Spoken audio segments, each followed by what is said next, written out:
Well, good damn afternoon, Americans. Jericho Green here with you once again. Yes, guys, it looks a little bit different because I don't have any electricity. Doing it on my phone today. We are having some lightning and thunderstorms, so it's not Gavin bang your wife Newsom's fault this time, but don't worry, wait a couple of days and it will be. So I'm doing it from my phone. Man, I was doing show prep and shit. I had all these time marks on this video on the Bidenis Pervertis, 600 minutes. I mean, damn it. It was a 60 minutes interview, but it felt like 600 minutes. I suffered through another terrible interview / speech with this dummy for you. And I had all these different timestamps marked off to where I wanted to, play it and let you hear it from the old, feeble, should be in a glue factory horse's mouth.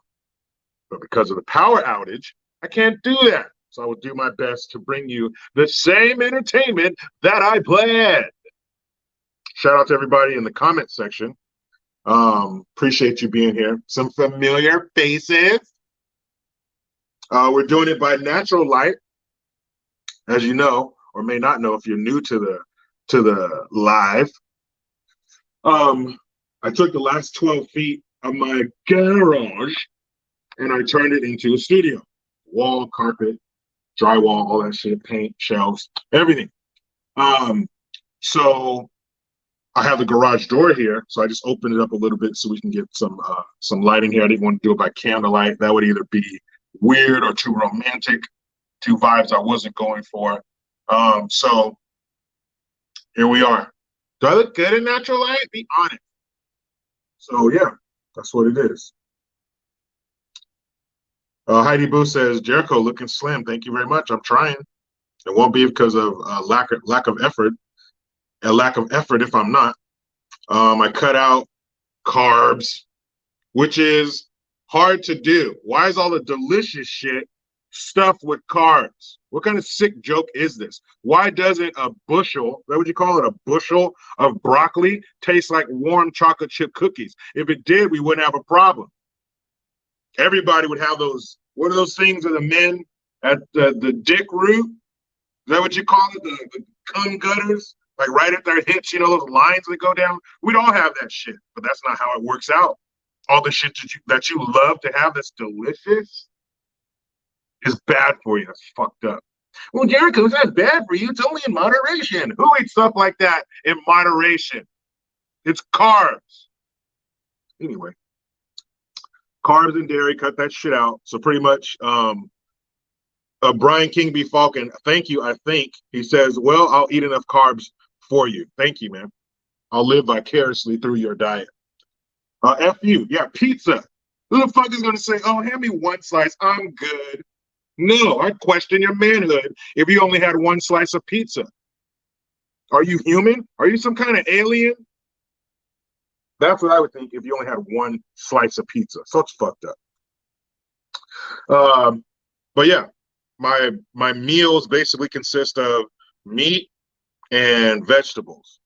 Like dinner, I'll have a big salad with some kind of meat. I'm really feeling beef right now. Chicken's cool. No pork. Fish is cool. But nothing like beef. A steak, a T-bone. Look, T-bone. I used to be a New York steak fan. But then I moved to ribeye. Ribeyes are good, but you got to find them where they're not too fatty. Then the T-bone. Huh? So yeah, I'm into T-bone steaks right now. So a T-bone steak and a big old salad. I like to put some those pepperoncinis in the jar, those bright yellow peppers. Put those on top. Good to go. So that's what I've been doing. But yeah, Biden's 600-minute, 60-minute interview. Shit. I will say this, that he was more coherent than we've heard him in a long time. I'm not saying he did well. I'm just comparing this to what we've seen for the last 2+ almost 3 years, because you got to also count his time on the campaign trail, which was horrible, which blew my mind even more, that 81 million people could get together and cast their vote for somebody who spoke like that. It's not like he was, well, I say, old boy, on the campaign trail. Then as soon as they inaugurated him, I'm ready to get it. Think about what you think about. That didn't happen overnight. It wasn't like this. We knew that shit was coming. But in this interview, he did Now, the things he was saying were stupid, or they were lies, or they were in direct contradiction to what's coming from the White House. He says, we're going to do this. They check with the White House, and the White House says, we're not doing that. So there was some contradiction going on, but the words that he spoke came out in an orderly fashion, if that makes sense. Mm-hmm. But by no means was it a good interview. It's just as good as it's just the best we've seen him in a long time. He mentioned an inch. I'll get to that, but I'm not sure where measurement comes into this. Assault weapons, of course, personal attacks politically, the pandemic. I only say the pandemic because this is the word that was used in an interview. Very interesting thing about the pandemic and Taiwan. He also talks about, of course, Ukraine, and there was no hope in there for us, only Ukrainians and not the people, their government. And I'll go ahead and say this part, but he'll be 80 years old in November. The resident of 1600 Pennsylvania Avenue will be 80 in a month and a half. We'll leave that there.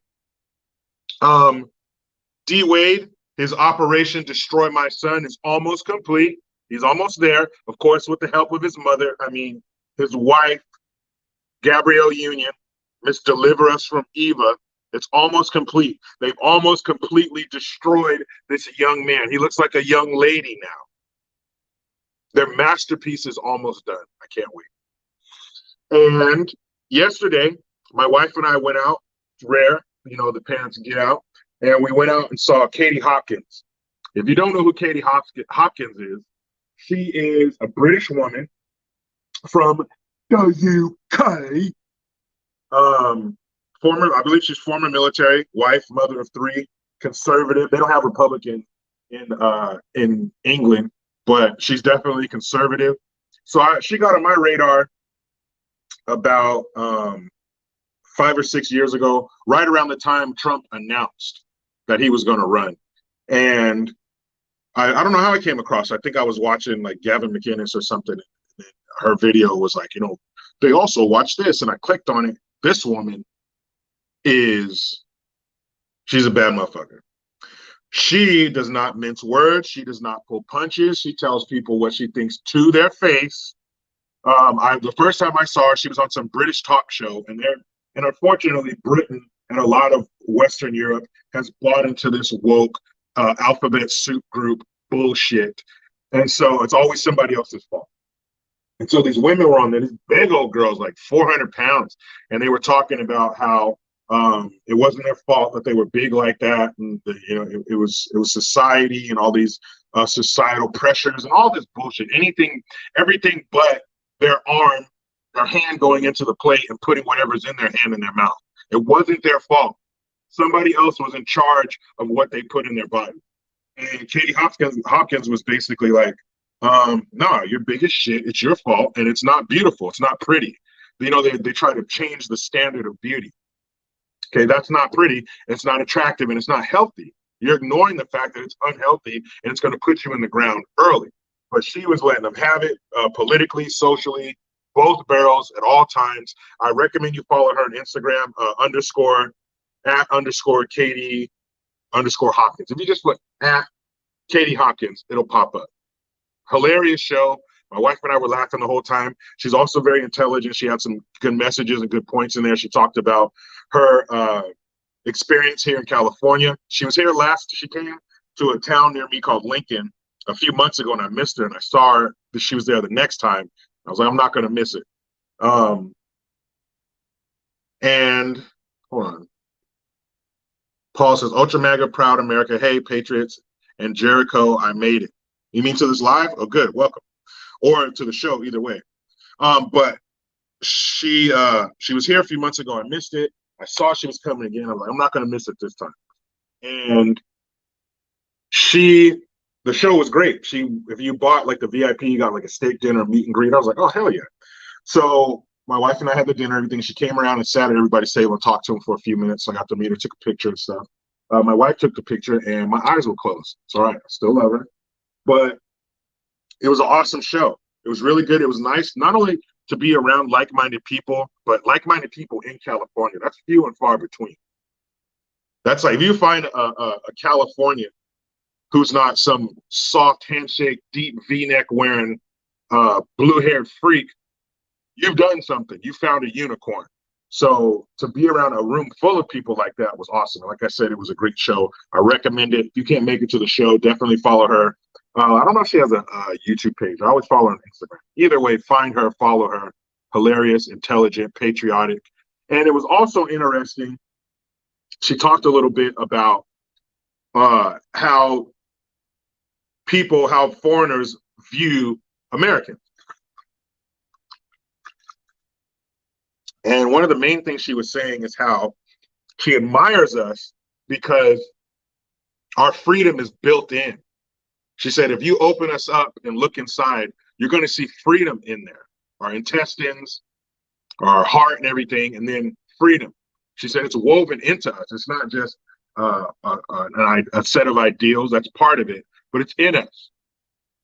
Our freedom and being American and our pride, it's in us. And it's very cool to hear somebody who's not American speak so highly of us, because a lot of the times all we get is, oh, Americans, blah, blah, blah. And it's usually coming from some country that their very existence is dependent on us. You'd be speaking another language. You would be under some other dictator's boot if it wasn't for us, but you have the nerve to turn around and spit in our face. Okay.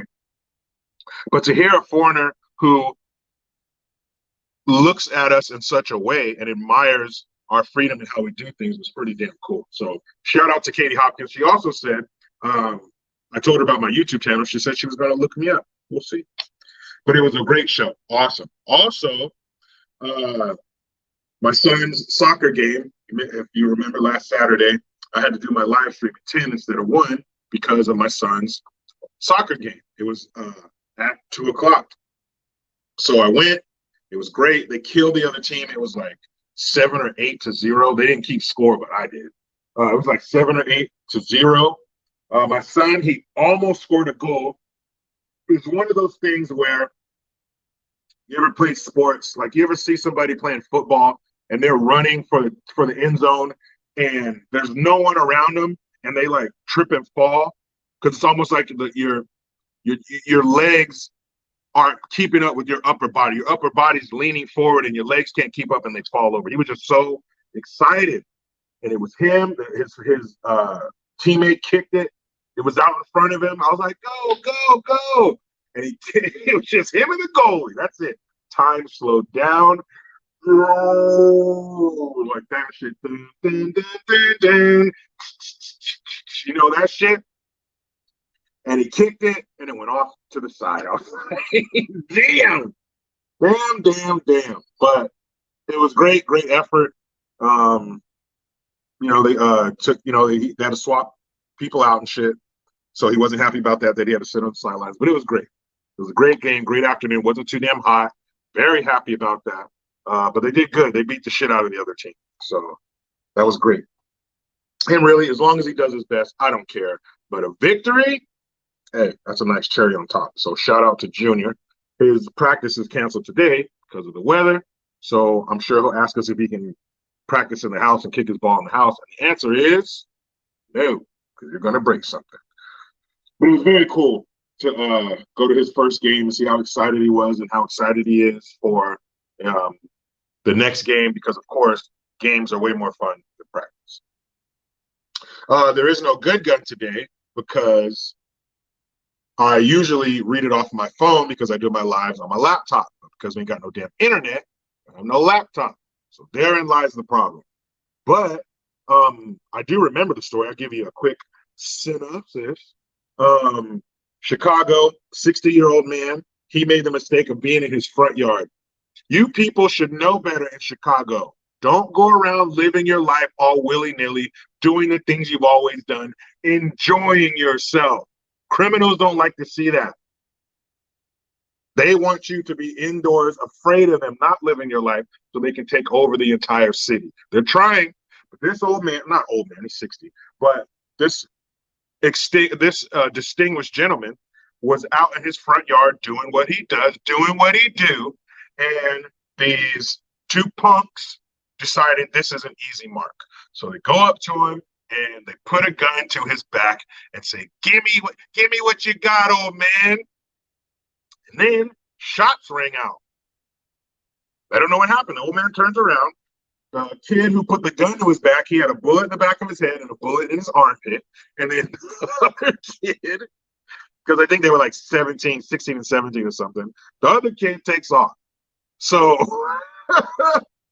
they're thinking that the other robber shot the kid on accident. Look, man, I don't condone. Who does? Who condones robbing? Nobody. But you guys are jackasses. Have a plan. You're going to hold the gun, but you shot your homeboy in the back of the head. That reminds me of that scene from Harlem Nights, where it's Arsenio Hall sitting in the back seat, one of his boys is driving, and another guy named Junior is sitting in the passenger seat. And so they're looking for Eddie Murphy, and they're chasing him and shit. And Eddie Murphy slams on his brakes, and they hit the back of Eddie Murphy's car. And when he does that, Arsenio Hall flies forward, and he's holding a Tommy gun. And the Tommy gun goes, brah, and he shoots his homeboy in the back of the head. So then after that, he's all pissed. Eddie Murphy's character is named Quick. And he's screaming, quick, you made me shoot you in the back of the head. I'm going to kill you, Quick. He's so sad. Because Quick, well, he thinks Quick made him shoot his homeboy in the back of the head. That shit is too funny. The only way he's leaving this motherfucker is shot. Junior! He's calling his homeboy's name. If you've seen that movie, you know exactly what I'm talking about. But if not, check it out because that shit's funny as hell. But Junior got shot in the back of the head just like that dumbass in Chicago. So what's the moral of the story? Don't fucking rob people. Oh, did you hear what that dumbass Fat Joe is retarded? Okay, he was on Charlemagne the God's TV show, and if you guys may not know, but there was this rapper named PNB something, a young rapper from Philly. He was out in LA with his wife, I believe, or fiance, whatever, his significant other. And she posted, hey, we're here at Roscoe's Chicken and Waffles, a popular spot in LA. And some dudes show up and shot him and killed him. I don't know if they were attempting to rob him. I don't know if they took his jewelry or what, but they show up and they shoot him and kill him. So I think they were trying to rob him. So there's people blaming his wife, saying, why'd you post your location? And I can see how some people would be right if they mean, you know, she should have been, not that she should have been smarter, but she should have been aware that there are animals and savages out there that would take advantage of that. I'm not saying it's her fault, but you must be wary of the snakes in the grass. And they showed up, shot him, and killed him. Fucking sad. Another young man whose life was snuffed out by a savage. And Fat Joe is on there. Fat Joe is a rapper from the late 90s, early 2000s, if you don't know. But he's on there and he says, well, I understand robbing him, but why'd you have to kill him? He says, you know, there's this thing called checking in the gang culture, where if you come to another town, you got to check in with the resident gang there or get their permission for you to come to their city. Fucking stupid, right? Because they don't own shit. It's not your city. It's a block they allow you to barely exist on. It's not yours. You don't own shit. You don't even own the house you live in, most of these dumbasses. But it's checking in. So he says, Fat Joe says, when they're checking in, why don't the head gangster guys tell them, hey, rob him, but don't kill him? Why you got to kill him? How fucking stupid are you? Did you get some mofongo stuck in your brain? How stupid are you? Oh, rob him, but don't kill him. Don't rob him at all, you stupid son of a bitch. Why would you condone that? Robbery is a very traumatic experience. Someone sticking a gun in your face or who you're with. What if he was with his kids? What if there were kids around? Oh, I was a stick-up kid. Rob him, but don't shoot him. You're a fucking idiot, Fat Joe. They should change your name to Dumb Joe. I'm never gonna call you Fat Joe again. You're Dumb Joe. Not to be mixed up with Sloppy Joe, who's at 1600 Pennsylvania Avenues. A lot of Joe going on right now, a lot of Joeing. But this idiot is Dumb Joe, and the other one is Sloppy Joe. Fucking idiot. So anyway, hold on. I saw some supers up here. Let's handle that. Let's handle our business. Handle our business. Captain Hook, or I'm sorry, Captain Hook. Captain Cook. Thank you. Says I'm a direct descendant from Josiah Bartlett, who signed the Declaration. My family started this country, and I'll die to restore and preserve the USA. Hashtag FJB. Thank you very much. Exactly. We all have to be willing to fight for this because they're fighting to take it away. So naturally, we would have to fight to keep it. And our fight, the biggest battle that we have next on the docket is November. That's our fighting. That's us being warriors. It's kicking their ass the fuck out come November. Harry Chillhanger, thank you. Says Jericho, keep the faith. I promise. I have no plans of losing my faith whatsoever. I believe in America. Mark E. Mark says, I got that cherry. Woo! Woo-ha! Got you. Woo-ha! Got you all in check. Hey, man, I used to love that album. Busta Rhymes, 1996. That was right before he blew up. I think after that, When Disaster Strikes, that was the next album after that. And that had Dangerous, Put Your Hands Where My Eyes Can See, all that shit. That's when he blew up. Love those albums. That's when I was 97. When Disaster Strikes came out in 97. So yeah, that was huge. Fucking Dumb Joe. Oh, rob him, but don't kill him. Stupid ass. Anyway,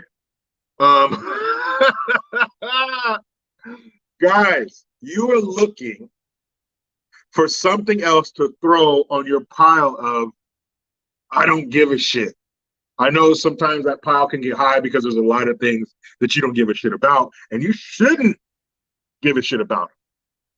Hold on. Wild Bill 31 with the heavy hitting question: can California be saved? Yes, it can be. Will it? Probably not. Probably not. Dustin Peterson, exactly. Arm everyone. No more robbery. See how simple that is? They try to make us think that you need to have these acronyms behind your name, PhD, MD, and all this shit. You have to be some smart person, educated at Harvard or something like that to be able to figure this shit out. They're smarter than us, you little dumb blue and white collar fuckers down there paying taxes. You don't know shit. Wrong. Yes, we do. It's very simple. A lot of things are simple because people are simple. They want it to be like the tax code, so complicated and convoluted that we don't even try to mess with it. And therefore they can get away with shit because we're not reading up on it. We're not learning because it's so, the tax code is like 1,000 pages. But 99% of this shit is very simple. And if people are armed, and more importantly, the criminals know the people are armed, well, then they're going to have to take a different path. They take the path of least resistance.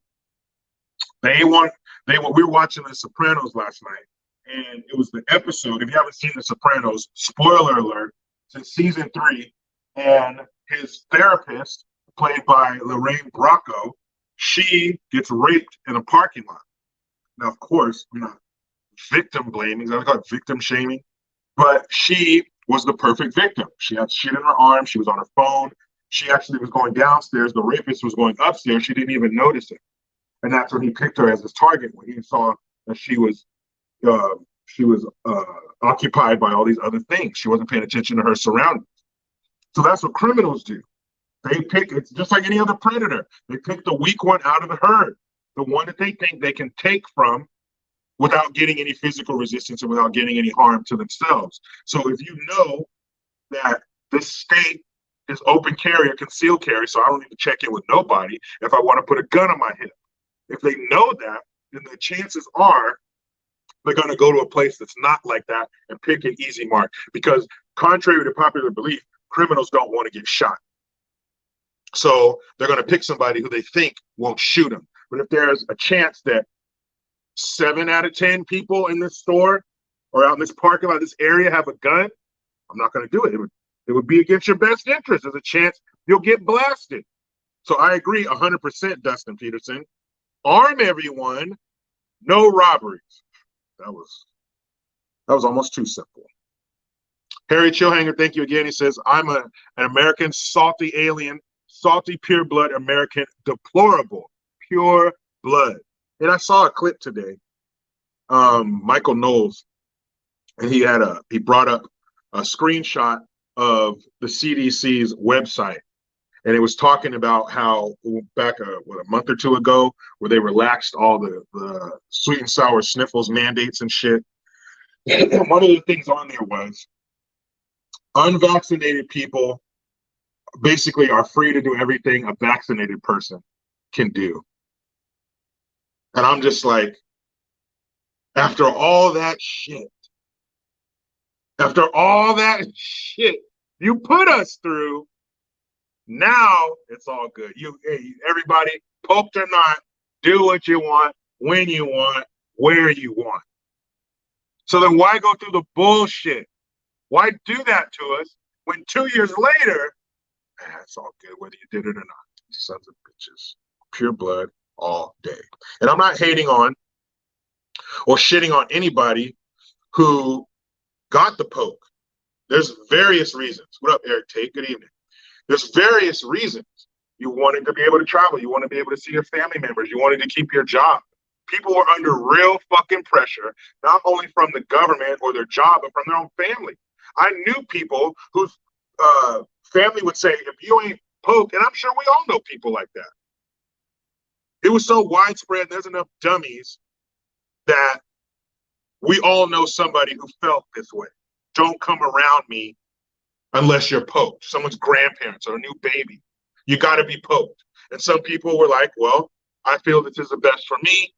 I'm going to do it for whatever reason, to see my people or whatever. I'm not shitting on you for that because that's your body, your choice. I almost sound like one of them. So it's your body, your choice. You put whatever the fuck you want in it. There's people that put crack and heroin and fucking cheeseburgers, all kinds of stuff in their body. I don't care. You had to do what you had to do or you felt you needed to do. But we run into trouble. We get to the problem when you start telling me what I have to do with my body. And that's when I can't keep I'm trying to keep my middle finger down, but I can't. Because when people tell me I have to do something or else, I tried to keep it down on the other hand, but I couldn't. Because this is what happens when people tell me that I have to do something or else we're going to take this or you can't go here. Your kids aren't allowed to come here if you don't do this. You don't force me to do anything. I'm going to try to put them. Get it.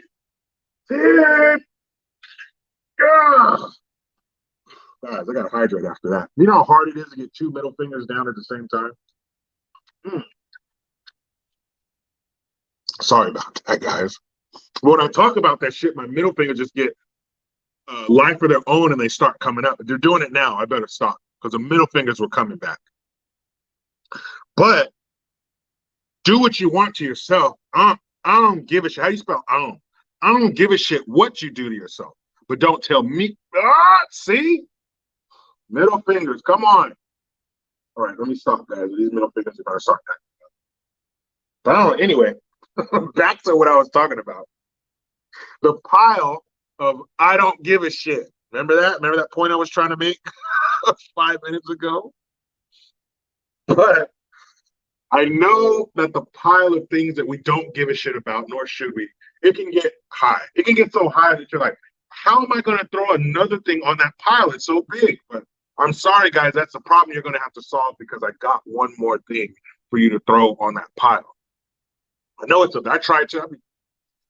I try to throw it up there because it gets real high in my house. There's a whole bunch of things I don't give a fuck about. But this one you got to throw on the pile. Okay, are you ready? Do you have your throwing hand ready to throw this on the top of the I don't give a shit pile? Here it is. The Las Vegas Aces won the WNBA championship.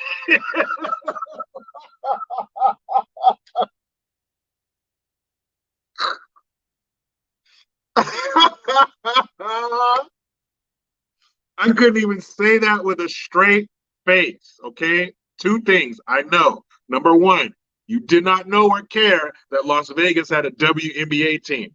Number two, you did not know or care that they won the championship, but they did, guys. Okay, so the WNBA's Las Vegas Aces won the WNBA title. There you go. Take that and toss it on your pile. Oh, I don't give a shit. My buddy said me, I was like, what? I was like, who? The Las Vegas what? And he said that they're owned by Mark Davis, the same guy who owns the Las Vegas Raiders. I was like, how the hell did they get him to take on that financial burden? Because that's what it is. The WNBA is not a money maker, it's a money taker. They were probably like, look, you take this fucking eyesore off of our hands for $1,500, we'll throw in Blue Man Group tickets and a meet and greet with Chris Angel. He was like, ooh. 1,400 and you got a deal. Deal, Mr. Davis. Thank you. So Las Vegas's Aces won the WNBA championship. Who cares? Lower the hoop or shut your mouth forever. Marianne S., thank you. She says, we all have to vote in November to win the Senate and kick that turtle McConnell out. Clean the swamp. Sorry, I couldn't help to play a remark. See, Marianne, I come to you for maturity. I look to you to be one of the responsible ones in the comment section, and here you go. Marianne. But that's true. Oh, somebody showed me somebody sent me a picture of, was it Chuck Schumer? I think so. He had beady red eyes and a deviant look on his face. Definitely Chuck Schumer. Then he was standing next to, I think he was standing next to a statue of a gargoyle. But I was like, no, it's daytime. So why would it would be encased in concrete if it was daytime? Then I was like, oh shit. He's standing next to David Lopan from Big Trouble in Little China. I was like, no, that was a character. That wasn't the right person. And then I saw like the sun. You could see at a certain angle, you could see the liver spots. And I was like, oh, that's fucking Nancy Pelosi. That's the vodka vixen, Nancy Popoff Pelosi. Then, of course, you see those two together. I call Schumer and Pelosi Shalosi. I've seen them together before, but they're standing right next to Mitch McConnell. Or was it? Yeah, I think it was Mitch McConnell. If I weren't on my phone, I could look it up to double check. Correct me if I'm wrong, but I believe it was Mitch McConnell. So wait a minute. Wait. He's a Republican. They're Democrats, and they're hanging out they were at a college football game, I assume, because Nancy had those big old liver spotted titties inside of an LSU t-shirt. So you guys are hanging out? You guys are kicking it? You guys are homies? Marky Mark says, low plan. Low plan. You're good, Marky Mark. You are good. Yeah, man. So no surprise. But the only thing is, ew, Quinn, he says I'm a lick 'em. Are you talking about them gargantuan spotted titties? You go ahead, man. Her titties look like a bird egg. You know, it has like the spots all over it. You go ahead, man. That's your tongue. As long as you say I don't have to do it. It's cool. See, going back to my point. Do what you want with your body, as long as I don't have to do it. Go ahead and lick them big old spotted fucking Tyrannosaurus eggs if you want to. Not me. Jake says, laughing my ass off at liver spotted titties. I'm surprised you could laugh. I threw up the first time I said it. You got a stronger stomach than me, man. Anderson Moffat too says, old tits Pelosi. You need some vodka before you tackle those bad boys. Ugh. And a memory wipe. You need 2 gallons of vodka and one of the Men in Black things they flash in your eyeballs to wipe your memory. Eric Winslow, great point, says, yeah, smash that like button. Please do, people. Like and sub and like. Let's control the YouTube algorithms. Shark bait, Schumer always deviant looking. He is. He reminds me, no bullshit, Chuck Schumer reminds me of Al Capone's hitman in The Untouchables. The guys with the white suit that Kevin Costner, Elliot Ness, he let him fall off the roof of the courthouse. Because he made a remark about how he killed his partner, played by Sean Connery. Sean Connery, you're in a lot of danger. So he got pissed off and he let that fucker go and he fell through the roof of the car. Whoever that dude is, somebody tell me that actor's name. Chuck Schumer looks like that dude. He looks like a slimy, slick, sleazy, salacious son of a bitch. I'm surprised his tongue isn't forked. I'm surprised he doesn't taste the air and then bring his tongue back in to analyze what he's smelling or tasting. Yeah, Frank Nitti, Jean Grey, thank you. Jean Grey, not only a comic book character, but a great female rapper. Yes, Frank Nitti, but what's the actor's name? That's what I want. Albuquerque Live, that's one of the most disgusting things I've seen today. He or she says, she'll have you begging for buttermilk. Yeah, because you'd rather drink buttermilk than what's coming out of those fun bags. Not so fun bags, right? Billy Drago, yeah, Drago. Aklu 2. Sorry, I'm reading that. I know I'm reading that wrong. But yeah, Billy Drago. Roger W. I see you had up there too, yes. Yeah, that dude, he looks just like him. Look that shit up. He looks sleazy. Now, I know you can't help the way you look, but it's unfortunate that he looks like such a scumbag, and he really is, and he's in politics. But see, people like that is who we can oust if we vote in November. We'll be getting rid of people like that. We will drain the swamp. I know Trump said he wanted to. Maybe he didn't have the time. We do. We have the time. We have the ability. So we'll drain the swamp. We will swim down there, grab that plug, and pull it out and drain this piece of shit. We'll just do it ourselves. When you want something done right, do it yourself. Stephen Thompson, thank you for the Hamilton. He says, I'm glad to see you're offering with this passion. Keep telling people what they know themselves, but would forget without your reminder. Well, thank you, Steve. I promise I will. Scout's honor. Thank you very much for that.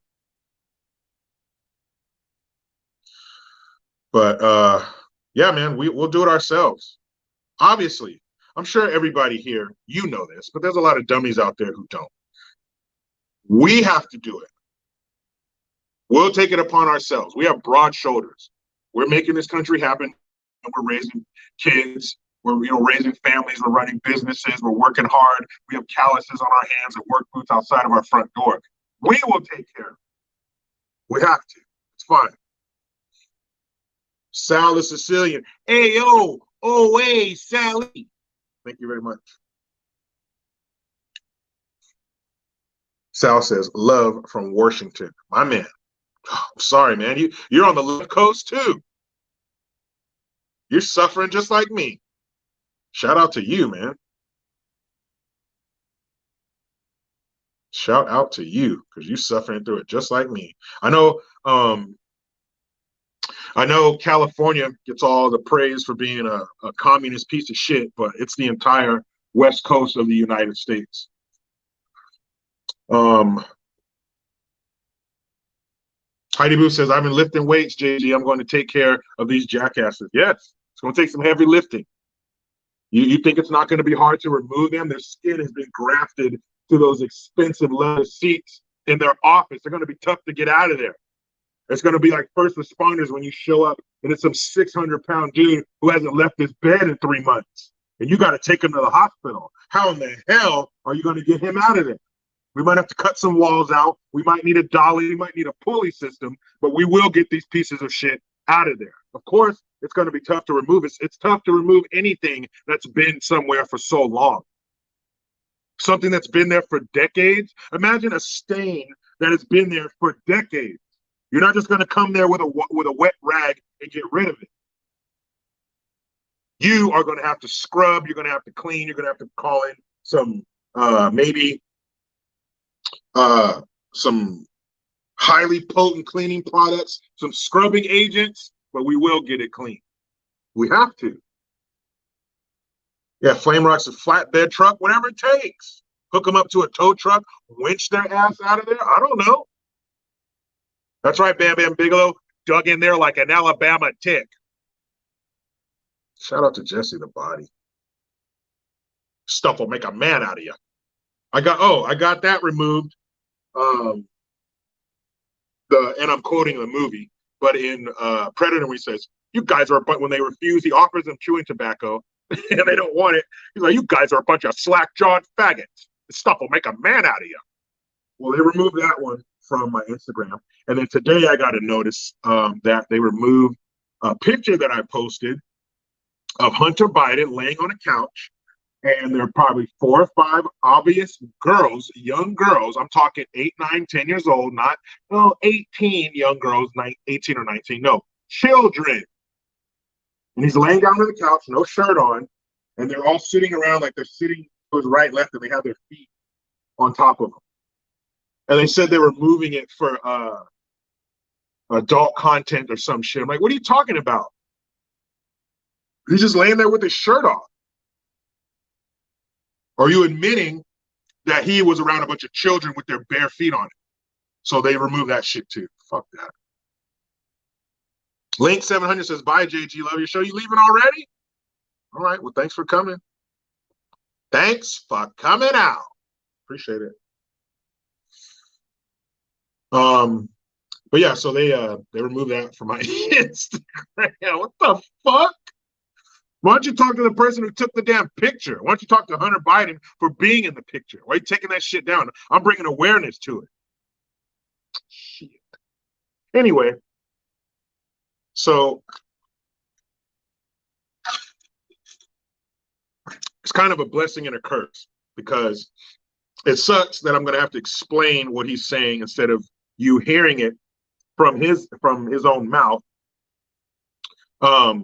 As far as Biden's 600 minutes interview, but it's great because you don't have to hear his voice. You don't have to live through what I lived through. I would hope that you guys would rather hear my voice than his. I know I'd rather hear anybody else's voice except Kamala Harris and Nancy Pelosi than his. But I did it for you. Frank Peter says CGI Joe. It could be CGI, man. It could be.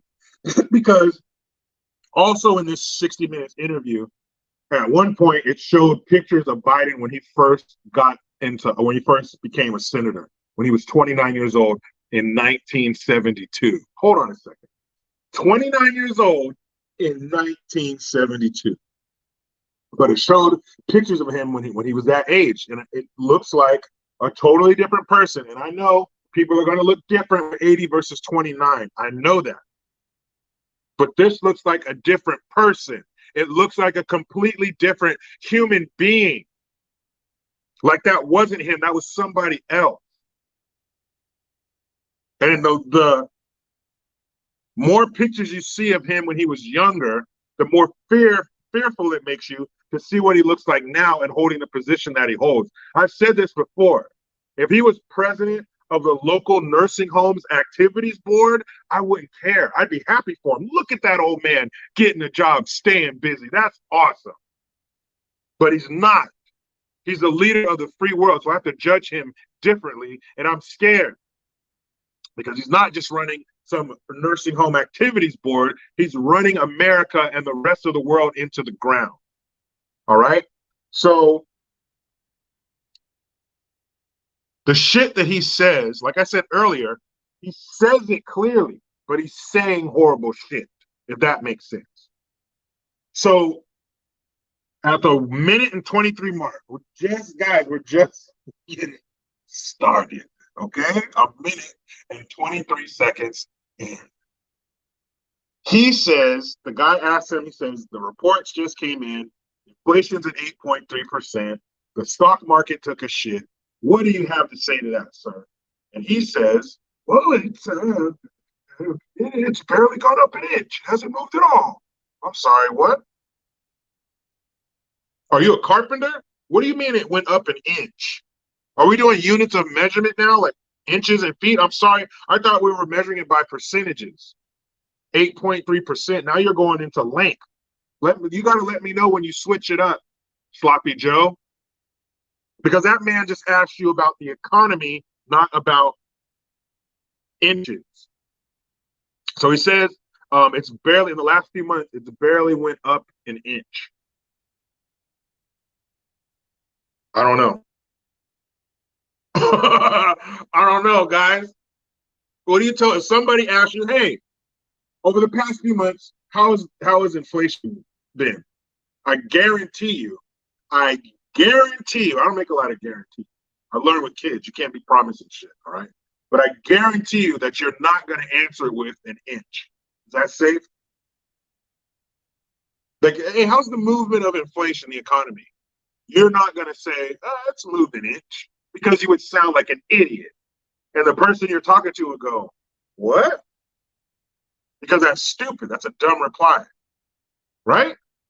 That would be a stupid ass answer to that question.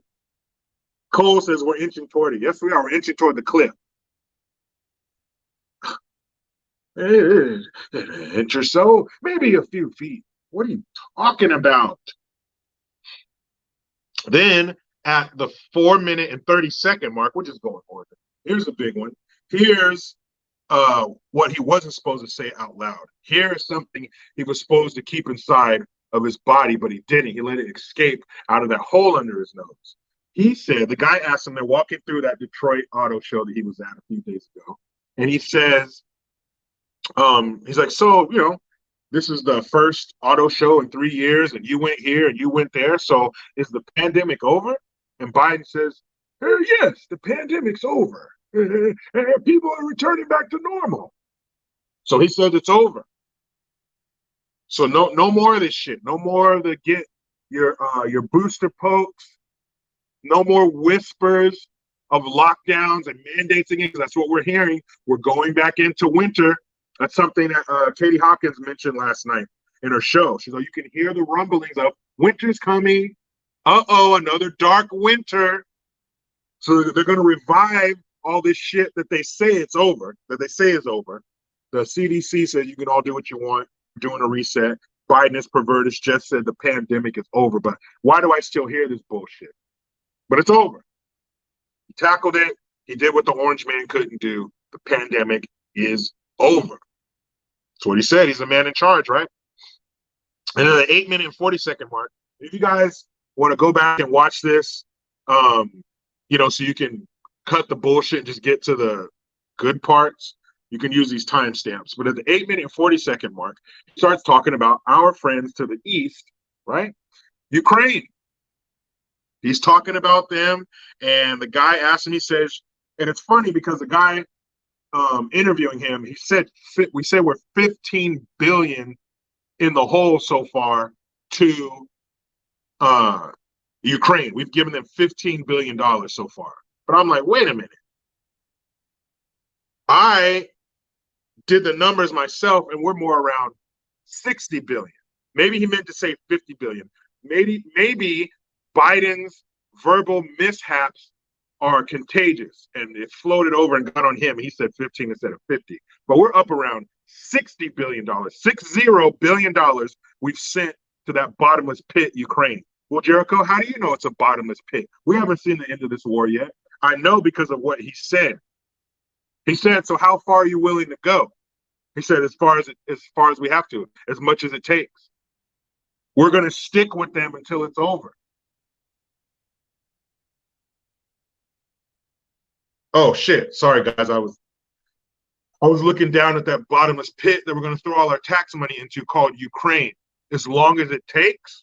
I love it. Don't you love it when the federal government gets all vague? Ooh, I like it when you talk vague. Say something. Tell me something else, Biden. What else do you have to say that sounds vague? Till the end, as long as it takes. As long as they need us. Ooh, I love it. You guys are going to have to excuse me. I'm going to have to turn this camera off and pleasure myself if he says one more vague thing, because I love when the government talks in vague terms. Like, however, whenever, whatever. It's easy to spend other people's money. Dr. Donna Walter says, at Jericho Green, have to leave, need to catch the end on replay. Thank you. Hey, thanks for being here, Dr. Donna. Appreciate it. I'll catch you on the flip side. Don't you love it when the people in charge of your tax money just talk in these vague, open-ended terms? I love it. So that was 8:40. Now we come to 9:50. Uh-oh. What was it? Uh-oh, spaghetti-o. This here, Rome 13, great point. She says, we never consented to Biden. I know, because you're not a dead person. If you were dead, then you could have voted for him. But now we come to the 9-minute and 50-second mark. One of my favorite pieces of corn and peanuts out of this pile of shit interview on 60 Minutes. Rachel S., you're right again. Subscribe, hit that notification bell, because every time it rings, a piece of shit lefty cries. Okay? You're right. Like and sub and like, please. So at the 9-minute and 57 mark, the guy asked him about Taiwan. What's America's stance on Taiwan? Are we going to use military action if China invades Taiwan? And he said, yes. So the guy interviewing him, I don't think it was Mike Wallace. Who knows? I don't know who they are. But he says to him, so you're saying that men and women in uniform, male and female American troops, airmen, sailors, and soldiers and Marines are going to come to the aid of Taiwan? And he said, yes. We are going to come to Taiwan's aid militarily if China starts tripping. Okay. So that's when they cut from the interview, and he says, we talked to the, they show the little clips of the White House and shit. He says, we talked to members of his administration or the White House. I thought he was the White House. He's running the White House, right? I think. And they said, no, we are not going to engage China militarily if they fuck with Taiwan. Well, you might want to get in touch with the dude who sits in that office that's shaped like an oval, because he thinks they're putting boots on the ground if China starts tripping. You guys need to have a sit down, a heart to heart, a chat or something, because he thinks the guy with his shaky, lesioned hand over the red button thinks he's going to press it if necessary, and the rest of his cabinet think they don't. You guys might want to schedule a meeting, a dinner, something. Shout out to Ingrid De La Rosa, our newest American citizen. Welcome to the family. Oh, that reminds me of something else. But we'll get to it. It's at the very end of the interview. It is so fucking weird. Like, if you look in the dictionary next to weird, it's in a few places. Weird, awkward, off-putting. You're going to find a picture of this dude because he is the personification of weird. So 9:50 is Taiwan. At the 19-minute, 32-second mark, he starts talking about assault weapons.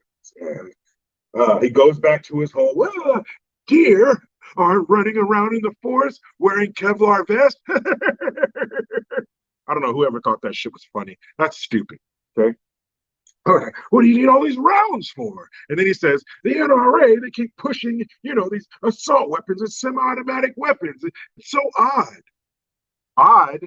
Why is it odd to have a semi-automatic weapon? See, these people don't know shit about guns. This is Mr. Lung Blower here. This is Mr. A 9mm bullet will blow the lung out of the body. This is who we're dealing with. So you can't expect much.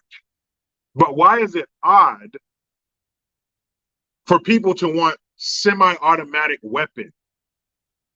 They hold more rounds, so that means you have to reload less. They usually look cooler. And most importantly, why not? Because I wanna, because I can, because I'm an American, because I pay all these fucking taxes and get nothing in return.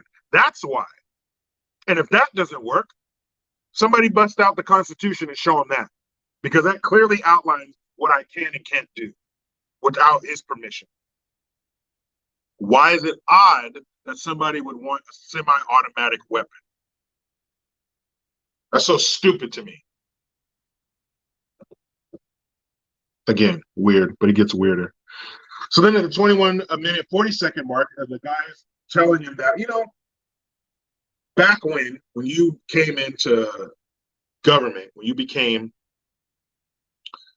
Anthony Dillon Jr., we did good. We had a little play. We're doing good. And then here you come with outrageous accusations. Anthony Dillon Jr. says Joe finger paints with his pudding.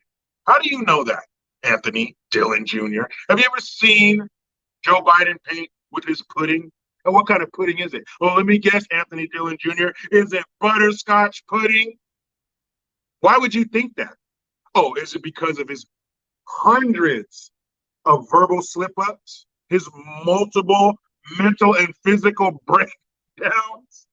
Is that what makes you think he finger paints with his pudding, Anthony Dillon Jr.? Huh? The fact that his wife had to whisper to him at the 4th of July parade, make sure you say, God bless America. Is that why? Is it because his wife had to help him put his jacket on in a breeze and then his glasses fell off of his face like a fool? Huh? Is it because he got lost when he came down the ladder off of the Air Force One? Is that why? Is it because 2 times at least he went to shake the hand of nobody that's there, Anthony Dillon Jr.? Or could it be because I just saw a video before I started my live of him holding another woman's hand that he thought was his wife? If that's the case, Anthony Dillon Jr., you're right. We're just lucky that he's finger painting with pudding and not his own shit. But give him time, okay? Give him time. Ugh, can we get to being serious again, please? And not the attacks on this poor old man? My goodness. Yeah, invisible handshakes, man. We've seen some shit, all right? So the guy's talking to him about how when you got in office, it was my idea versus your idea. Maybe the other guy has a bad idea, but now it's the other guy is a bad person because of his idea. It's changed. And he's talking about, these personal attacks. And the president, the guy before me, he had all these personal attacks. And it wasn't about politics. Why? Why can't you get his name out of your mouth? Your heavily dentured, fixated mouth. Why? When he was in there and he brought up Obama, Obama's not in there anymore. Why are you bringing up Obama? How dare you talk about Obama? I love him more than my own children. But now, they can't go a day, he can't do a speech without mentioning Trump and what he did and how he failed and how he has to clean up his mess. No. When he comes back, he's going to have to clean up your mess. And I'm not talking about your economic mess or your foreign policy mess. He's probably going to have a crew come in and clean up all the shit that you left everywhere because you have no control over your bowels, your mouth or your bowels. Personal attack. How dare you talk about him making personal attacks? Well, that's all you did. That's what you ran on. And then the weirdest part of all. So the 23-25 mark, that's when he starts talking about how you're going to be 80 years old in November. And the more I say that, the weirder it sounds. You are going to be 80 years old in November. And he talks about Um, Biden was talking about how he's experienced loss. They were talking about all the people that died from the sweet and sour sniffles. And he says, I've experienced loss. He says, I lost my son, Hunter, to cancer. He says, I lost my wife and my daughter with a car accident, in a car accident. And it was funny to me how he mentioned his son's death before his wife and his daughter. And it almost has a Kennedy aroma to it, if you will. You know what Ted Kennedy did back in the day with that girl in the car, and I've heard him do this more than once, where he mentions his son first and almost mentions his daughter and his wife's death as an afterthought. Now, I don't mean to get all tinfoil hat, but again, what's tinfoil hat these days? Shit that there's no way in the world. There's no way. You tell me 15 years ago, there's no way in the fucking world that we're going to have all this weird shit happening and non-binary and all this stupid shit, blurring the lines. No way anybody would have believed that. But again, what's a conspiracy theory? Nothing is. But it's almost like, I'm just going to come out and say it, guys. I don't know how to get around it. It's almost like he had him killed. I don't want to say that. I don't want to say that our sitting resident of 1600 Pennsylvania Avenue would have had his wife and daughter killed, but it's almost like his son's death really was unexpected, and that hurts him. He's honestly hurt and scarred by that, and of course, you would be. That's the one thing I don't talk shit about him on. I don't think anything about it, because when life can throw nothing worse at you than taking your child away from you. So that's going to have a profound effect on you in many different ways. So I don't bother him on that. That's very sad. That's horrible. I wish that didn't happen to him. But it's the way he reacts to it, the way he talks about his other son, Bo. Like, that really hurts him. But his wife and daughter dying, it's almost like he has to mention it. When he talks about the death of one family member, he has to bring them up. It's like he doesn't care. It's like he wanted them. It doesn't hurt him that they died. And I know it's been a long time, but talk to anybody who's lost a child, that shit don't change. It gets no easier. They say time heals all wounds. I don't know. That would hurt you for decades to come. I've talked to people, via email or in the comment section, who have lost children. That doesn't leave you. That doesn't change. That pain does not dull. So for him to totally almost dismiss their deaths, like, oh, my son, Bo, and oh yeah, my wife and my daughter too. But it seems like his son's death really affects him when his wife and his daughter doesn't. And I've thought that ever since I've heard him mention the two.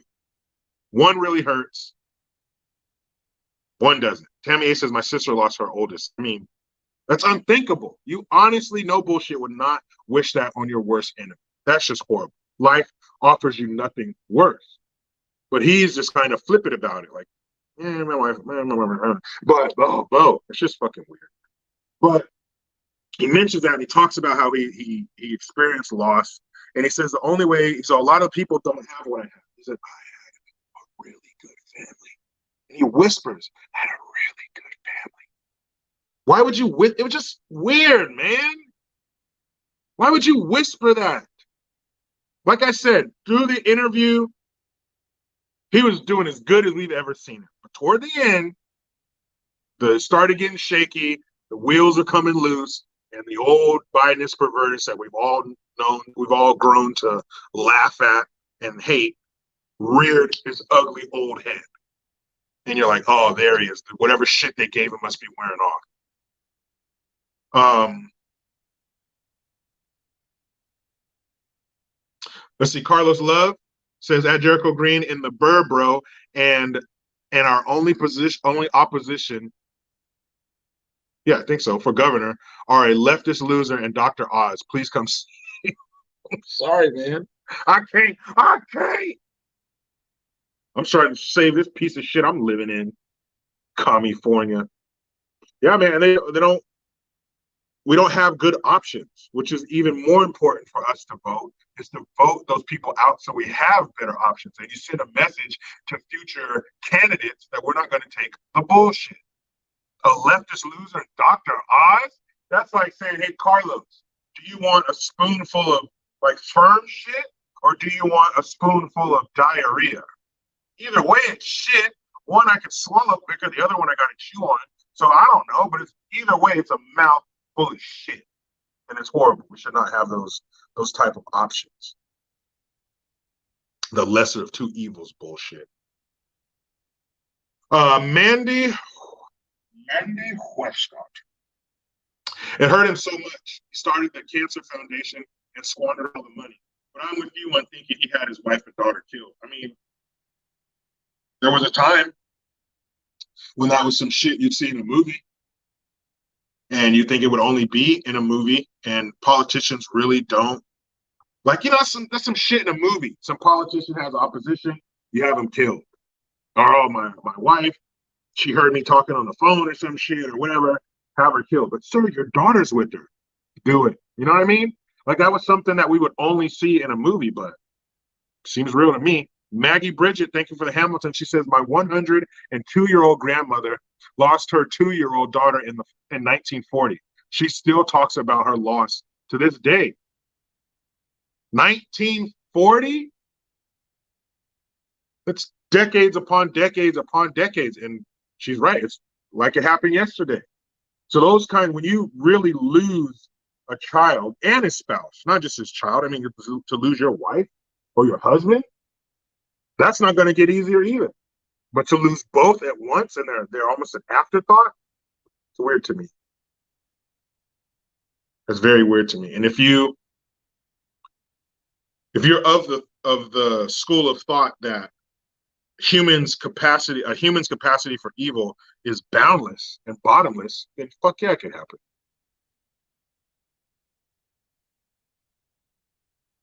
Booty Duty Nick. I love that name. He said there are no better options in any of the running. In any of the running, all politicians are garbage. I could agree with that. It wouldn't be a tough argument to sway me to believe that. I don't think all of them. There's got to be some good ones in there. What's his name? Matt Gaetz. He's a good one. Paul has his moments. Tulsi Gabbard. The lady who won governor of Arizona, the lady who beat Cheney's ass.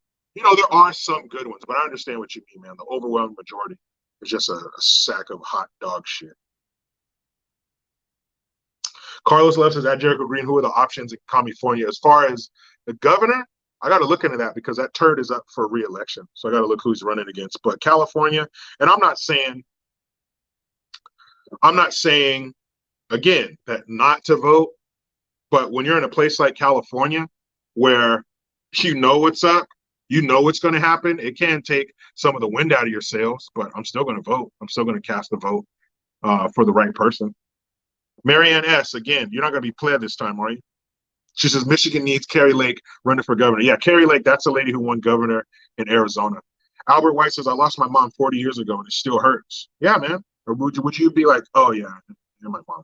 Like, that would be at the forefront of your mind. You would mention her just like, you know, if you were in Biden's position and you lost, you know, multiple family members, you would speak of them all in the same way.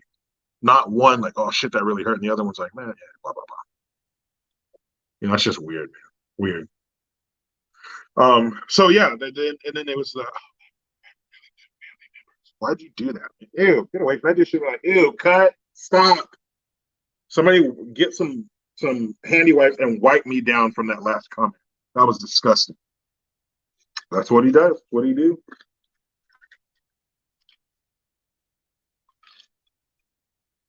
That's what he does, guys. He's a weird, awkward, senile old fucker. Yeah, same here. Anthony Dillon Jr. says, sorry for your loss, Albert. For sure, man. That's terrible. And anybody else. Lord German Husbando says, Jericho knows we lost my sister unexpectedly in Christmas 2013, man. That's, yeah, shout out to you too, Lord German Husbando. That's just awful, man. Life, that's a real shitty part of life, is when your loved one's life comes to an end. It's terrible. George Washington says, nice name. You probably get shit for it all the time. I know, annoying. Says they killed my dad with an immunotherapy injection in 2015. I still miss the OG. Yeah, man. That's unfortunately that's not going to leave you. Josh W. Thank you. He says, Jericho, it was painful to watch how easy they went on him in 60 minutes. If he was a Republican, they'd be up his ass like a bike with no seat. You got it. But that's their boy. That's the media darling. To admit his failure is to admit their own, because they were part of the machine that put this senile old turd in the driver's seat. How scared would you be if you get inside of a car, you get into an Uber, and you look up in the front seat, and all you see is some liver-spotted hands like this, a head way down here. Where are you headed, Shuddy? Where's your confidence level? Oh, you know what? You know what, sir? I think I left my oven on. You go ahead. You pick up somebody else. I'm gonna go ahead and turn this oven on. You would be scared as shit to get in a car with Mr. Magoo mixed with George Burns driving that car. Hey, where are you headed, Shuddy? Think about what you think about. You ain't getting in a car with that old fool. You would walk. You would Chevrolet it before you got in a car with that fool behind the wheel. But that's what we got. That's what we got. We're supposed to be okay with that shit. But they're all his cheerleaders, man. They're all his, he's they're the base, and they're flipping his ass up in the air in his cheerleader uniform catching. They got him there. They buried that Hunter laptop. They pumped up that Russia collusion bullshit and the impeachments and all that. They helped do this. So they can't shit on him. They have to take it easy on him. Not only is he old as shit, but they're part of the reason that he's there. So they got to take it easy on him. Oh, man, if that was Trump, if Trump was, I know it couldn't happen because we've already seen what Trump does to our economy. But if that was Trump and we were in this situation, they would do everything but cuss him out and slap him upside the head with their nose. They would be hitting him with all, did this happen? What about all this personal shit? They'd be attacking him. He probably have to get up and leave. They would be all over him, as they should. I'm not as far as the personal attacks, but we should hold their feet to the damn fire when they're politicians, no matter who. There should be hard-hitting questions, and this should be a tough interview. Unless you're doing great. If you're doing great, hey, come on in, have some water. We're going to have a good time. If you're not, you need to explain yourself. And when he went about it's only moved an inch. You should have pressed him on that shit. What does that mean, it only moved an inch? Are we measuring shit or talking about the economy? Talking about inflation? He's like, hey, it went from 8.2 to 8.3. Yeah, I don't see the problem. It's a huge problem. It's still too high. 8.2, 8.3, whatever. It's still too high. He's like, hey, what do you want me to do? Huh? It went from 8.2 to 8.3. It's not even that much over here. And he was almost incensed. Like, how dare you? How dare you? How dare you question the job I've done with this economy? He was almost like, how dare you ask me that? What do you? How dare you? How dare you? Look at this shit. We handed you Halle Berry, and you handed us back that homeless lady on the corner who talks to nobody with her shopping cart full of shit. How dare you explain yourself? We're asking the questions here. We handed you a bad biddy, and you handed us back a sucked up, sore-covered crack whore. And we're supposed to be okay with that? I don't think so. But yeah, they should have pressed the shit out of him. How could you not? Did you hear what he said? Did you hear what that man said? It raised an inch? I'd stop the interview right there and have somebody come look at it. Do we have is there a doctor in the house? Somebody come look at it. I feel bad interviewing somebody who doesn't have all their mental faculties. I feel bad. Hey, what do you want? What do you want me to do? Ah, it only went up like 0.1 points there. Why are you fucking breaking my balls over here? God. That's not even this. That's not Joe Biden. That's a fucking robot that they made in some other country, and they put him over here. He don't even look the same. How stupid do they think we are? How dare you insult my intelligence? You think I believe that's the same dude that we saw 10, 15 years ago talking on the hill? That's not the same dude. Mark E. Mark, Andrew Dice Jericho. Oh, hickory dick. When I was a kid, Andrew Dice Clay was like, oh shit, you listen to Andrew. Oh shit. Like nobody was cussing and talking like that dude. He was a foul mouthed SOB. And Andrew Dice Clay is the man. We take a cigarette. Hey, yo. Hey, hickory dickory dock. I gotta listen to that shit. Oh, no, you guys remember Jerky Boys? He's dead. What? Andrew Dice Clay is dead? You mean Biden's dead? Yeah, I believe that. I believe that Biden's dead for sure. I thought you meant Andrew Dice Clay. I'm like, oh shit. Let's see. And Rachel S says, I miss Jericho riding in the car. Here you go, Rachel S. The next video I do, because I try to do videos every other day. I'll do it riding in my truck. I do have somewhere to go, so we'll hit the road. We'll take a field trip. How's that sound? How's that sound? Yeah. Oh, the now. The now says Saul Rosenberg. Hey, if you were a fan of Jerky Boys, you know exactly who Saul Rosenberg is. I wish I had electricity so I had my microphone working. Because then I could do a really good Saul Rosenberg. Can you help me? I have warts all over my ass and genitalia.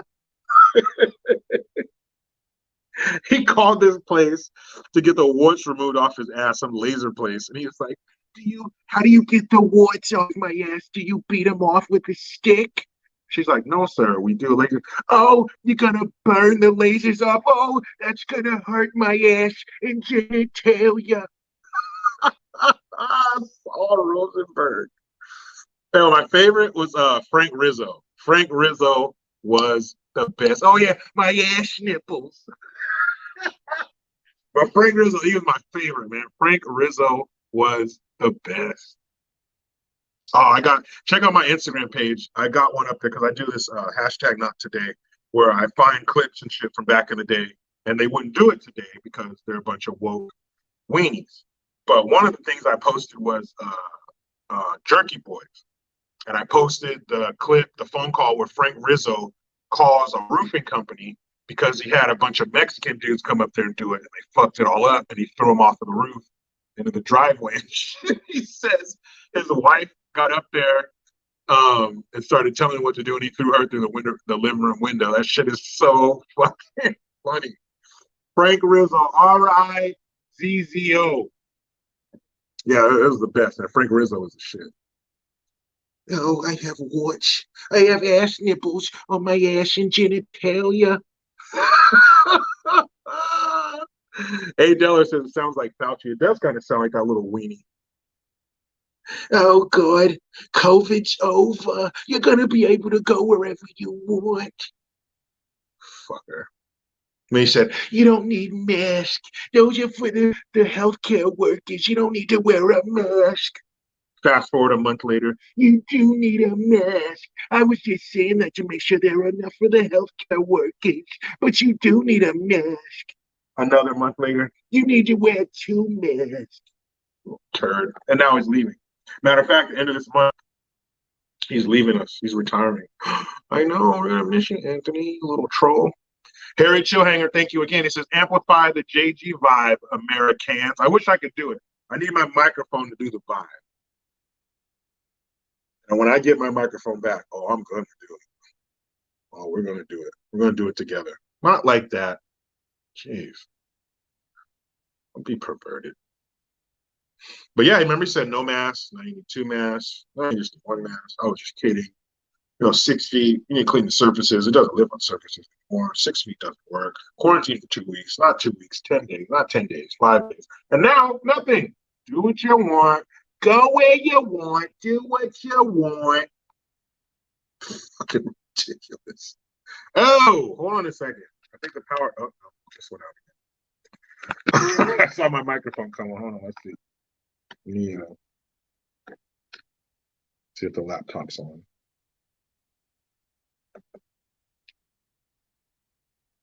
Okay, guess not. Anyway, we'll wrap it up this way, people. But it's a joke, man. And Planet Char says, "Have you met Gothics?" I have. I met her at the Uncle Tom 2 premiere this past August. I did get to meet her. I was very happy to meet her. She is one of the YouTubers that I watched. I watched her for maybe a year or so. I like her perspective. I met her. She's very cool.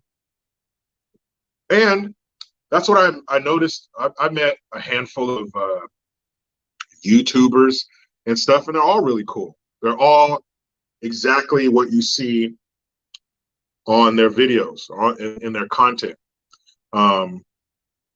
She was very cool. She comes across very cool, very, let's say down to earth, all that shit. She was cool as hell. She was there with her fiance, I believe her new fiance. Congratulations to her. They're all cool. Everybody I met was cool as shit. And this is me too. If you ever meet me in public, this is what you get, guys. Sorry. This is it. It's too fucking hard to try to be somebody else. This is me. If you don't like it, I don't know what to say, man. Let me see. Yeah, I'm all out of give a shit. I don't care. But Mitch Connor, ABL is the man. Yeah, I met him too. ABL's cool as shit. I met ABL 2 times now. He's hella cool. We went out, a group of us went out, had dinner and shit. Nice guys. B Tatum, all of them. Cool as shit. Oliver Rants, Oliver Mack, at Right Wing Angel. Craig Long. I'll be on a live stream on a IG live today. Shout out to my man Laker and SD4. Like-minded, smart, passionate, has a family, so he's tired of the bullshit too, in California, San Diego. So I'm going to be on his IG live at Laker and SD4. I'll be on there with Craig Long. I'll be on there with Let's Talk Dear. I met her also at the Uncle Tom 2 premiere, her and her husband and her daughter. And all 4 of us are going to be on there today just talking about the shit going on. So 6 p.m. Pacific Standard Time, I will be on there. If you want to come share it, we'll be there. But kids are out of school early this week because of parent-teacher conferences. We do Zoom calls with the teachers. Shinobi says JG has no electricity because somebody wanted to charge up their car. Yeah, we don't got the power grid for the shit now, for the Priuses and Teslas we have now, but you want all of us to go electric. Somebody take a handkerchief, take something and wipe the drool coming out of Gavin Newsom's mouth, because something is wrong with it. He needs to be under very tight security. He needs to be supervised because there's something wrong with his brain. We don't have what it takes to take care of the people who have electric cars now, but you want 30 million drivers in California to go electric? Then what? Lisa Alice? That's what I'm going to say. I hope I said it right. She says, hello from Holland. What's up? You're in Amsterdam? You ever go to Amsterdam? Isn't Amsterdam Holland? Or is Amsterdam a country? No, Amsterdam's a city. Is it? Fuck, I don't know.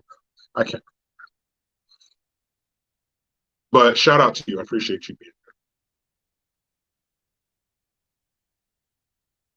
Appreciate you being here, Lisa.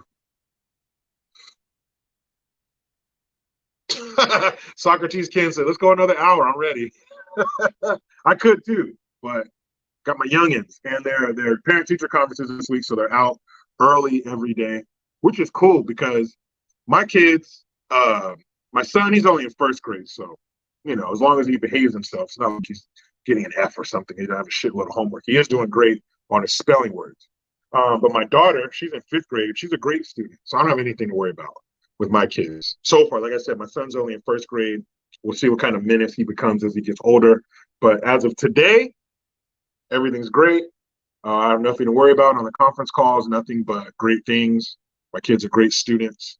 I'm so happy because I know my parents were did not have that. In their parent-teacher conference, they were going to have something to say about my behavior and my grades. I was like a C student. I didn't like homework. I didn't like math. If it was social studies, English, history, shit like that, I was interested. I'm still interested in history to this day. It just always blows my mind how people got along.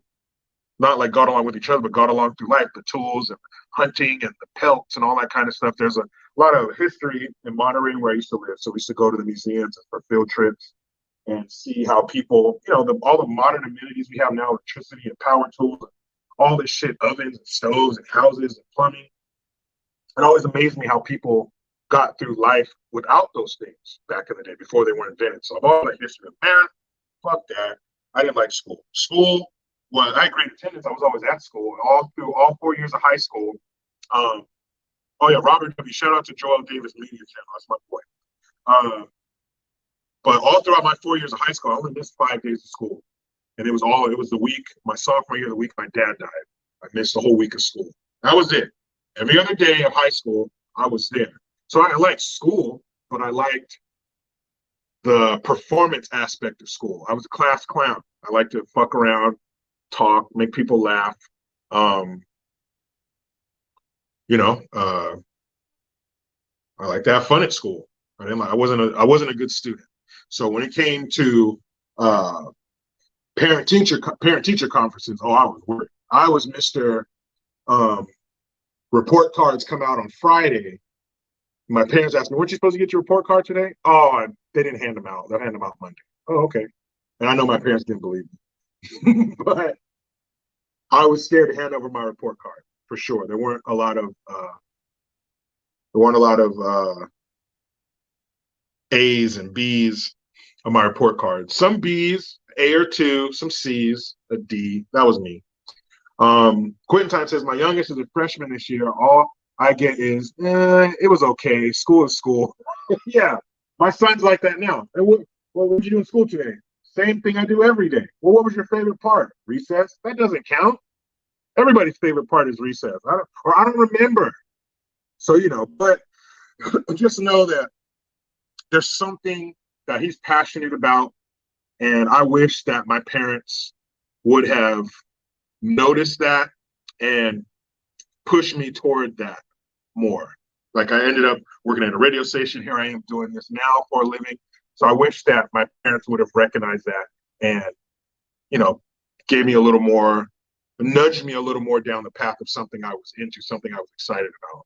That's not a dig on them or anything. I had a great childhood, great parents, but I wish that they would have seen that and be like, oh, maybe we should get him in things that, appeal to what he likes. Maybe acting or something, or public speaking, or I don't know, internship. I don't know. But, they're going to be fine. A lot of the shit you learn in high school is useless.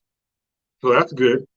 Rumpet P says the monkey bars were fun. Yeah, monkey bars were a good time. Recess, that was my favorite part. But yeah, I love high school. I'm not like, oh, I wouldn't want to do high school again. Fuck yeah, I would. I'd love to do high school again. I'd take it more seriously. And I'd probably get done with it early. But high school is great. Friends, lunchtime. I hung out with everybody. I floated around the hicks, the weirdos, the goth kids, the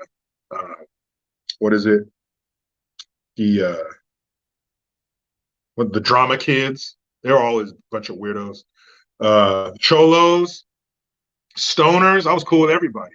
My mom was really, really big on penmanship and punctuation, like writing and stuff. So I had really good penmanship. I still do to this day. And I would I would forge notes for kids to get out of school early, and they paid me $5 a note. And I was a little entrepreneur. I had me a pocket full of money, especially on Friday. If I ran out of money on Thursday, I already knew Friday was about to be cha and ching. Because them kids wanted to get the hell up out of school early on a Friday. So who did they call? Word of mouth was great.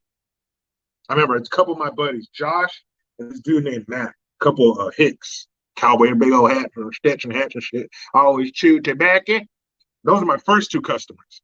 And then once I did it and they saw how good it was, and then, oh, they had no problem getting through the office. They get the pass, they'd be walking out, hey, thanks, man. Hey, thank you. After that, shit, man, I had people hit me up. Oh, hey, can you, can you, hey? And I had to change it up a little bit because you don't want 10 kids going in there with the same damn handwriting. So we had to stagger it. Don't go in there now, wait 10 minutes. So we had a little plan. I had a little enterprise going. I made good money doing that. I'm not condoning it, kids. Don't forge parents' signatures and letters and notes to get kids out of school early. I'm just saying. I did it, and it was great. Let me tell you, I made some good money doing that shit. I wish I would have started when I was a freshman. You fucking kingpin. But anyway, guys, hey, another live stream in the books. You were great. I was great. We were great. And you know what? Hold on. Before I go, hold on. Let me hear Brian King B. Falcon says, I was a street pharmacist myself. We all have that entrepreneurial spirit in us somewhere. It comes out in different ways. But just tell me real quick, what were you guys? Just one word: jock, nerd, drama, stoner, goth. I know Love Them Flowers says, Jericho, class clown, get out of here. But what were you? What were you? Were you a jock? Or were you just a normal, regular kid? Quitting time stoner. Let's see. Someone said, would I consider doing a nighttime live stream? The Ferg. I did before. I used to do my live streams at 6, but the numbers state that I have more viewers during the day, so I'm just following the analytics. Stoner. Quitting time was a stoner. Sprung Bearing 65. Marlboro. You're a smoker, huh? The Now says metalhead. Spike and Manny says loner. Socrates Ken, jock. Tobister McDonkey, love that name. Let's get more driving videos. I got you. H.A. Kitten, loner. The Ferg, stoner. George Foltz, gearhead. Adam Smith, metalhead. Lord German Husbando, anime nerd, still am. S.E. Wolverines, jock. Authentically Kennedy, house party hostess. Authentically Kennedy, I thought you were like goody two shoes. If you look close, you can see the halo, but apparently not. You got them keggers going. Authentically Kennedy, I thought I knew you. Cyberpunk 76, stoner. Wetwork 57, you have a good one too. Planet Char, loner. Cole, stoner / Bandcamp, or you were living two separate lives. A. Deller, stoner. Kurt Palmer, metalhead. Rome 13, basket case. 2 words though. We'll let the second word slide. None the miser, the fun. Hey, flip up your collar. Vessel of Amala, nerd. I'm not calling you nerd. I'm just saying nerd. Nerd. Saying that's what you were. Ken Conley says, I used to write my own excuse notes for school. It always seemed to work. Well, if you went to my school, I would have took care of you. You wanted to outsource it, I'd give you a good price. Shinobi, metalhead / stoner. Harry Chillhanger, I was a floater. Me too, man.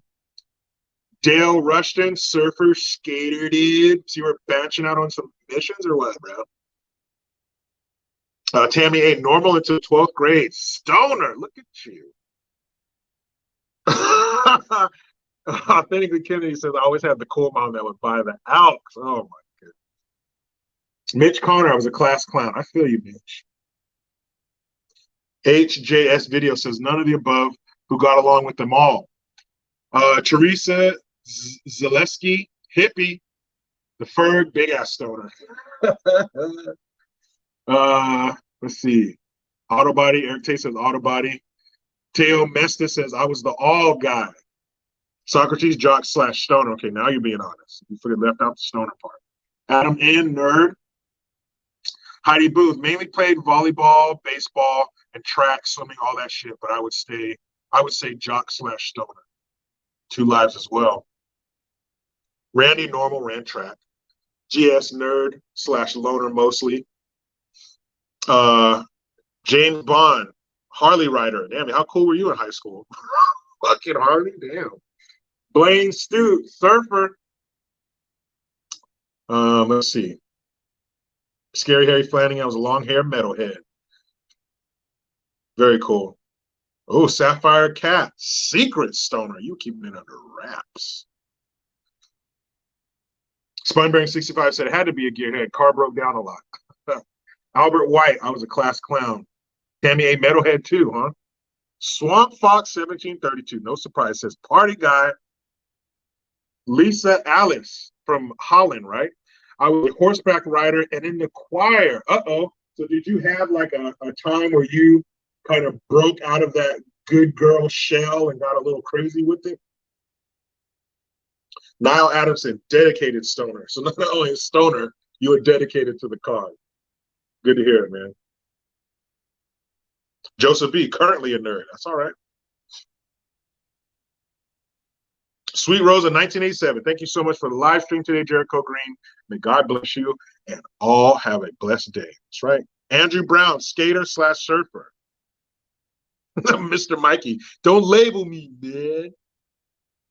That's funny shit, guys. That's cool. Yeah, we all fell into some category, right, in high school? But overall, my high school was a good experience. I love high school. That shit was fun. Authentically Kennedy, the one I thought I knew. Jericho, give me my innocence back. I was just a kid with the property and the parents who were MIA during the hottest weekends of the year. Oh, so your parents went out of town and shit. And they said, authentically Kennedy, hey, we're going out of town. Here's a little money. Here's our phone number. You be good, Angel. Mwah, mwah. You were like, I will, Mom and Dad. I'm just going to do my homework and reports. I promise. And then as soon as they went down the driveway, that halo went away and the horn said, darn, darn, party. Hit the phone book. Yep, they're gone. All right, cake. I see how it is out there. I'm glad we didn't know each other in high school because it would have been a problem. Because I know a lot of people, and apparently you had the pad to bring them to the party. Mitch Connor says, I remember we would celebrate 420 in school. Yeah, man, that was 420.